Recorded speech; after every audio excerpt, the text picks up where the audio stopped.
Olá, começo direto de hoje falando sobre o dia D de vacinação contra a gripe HPV. O evento será neste sábado, dia 10, na Praça Dante. Neste sábado ocorre o dia D de vacinação contra o HPV para os jovens de 15 a 19 anos. A vacinação para o HPV vai ser no Centro de Atenção ao Turista, o CAT, e o jovem deve portar uma identidade e carteira de vacinação. Já a vacina contra a gripe é em uma tenda montada na praça e abrange o público-alvo como crianças e idosos. Para saber mais sobre o público-alvo, acesse o QR Code.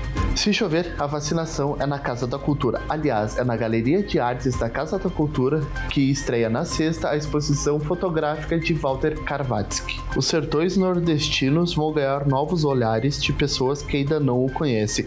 Vão ser expostos 30 imagens em preto e branco do fotógrafo mineiro Walter Carvatsky.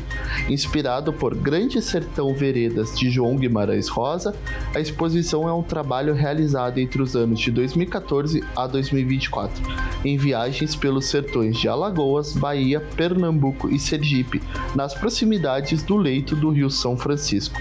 A visitação é gratuita e segue até o dia 31 de maio, de segunda a sábado. Caxias do Sul vai ter o primeiro festival de balonismo e manobras radicais. Fica aí que eu te conto. O festival está marcado para os 2 primeiros finais de semana de agosto no Parque de Eventos Festa da Uva, mas na noite do dia 7 de maio ocorreu uma solene de lançamento com o inflame de um dos balões. O Festival de Balonismo, um evento parecido com o que já acontece todos os anos em Torres, vai iluminar os céus de Caxias no inverno de 2025. A organização é da empresa Festa da Uva SA e da Point Produções. É um ótimo evento para passeio em família e para namorados. Eu fico por aqui, uma boa semana e até o próximo Direto da Redação.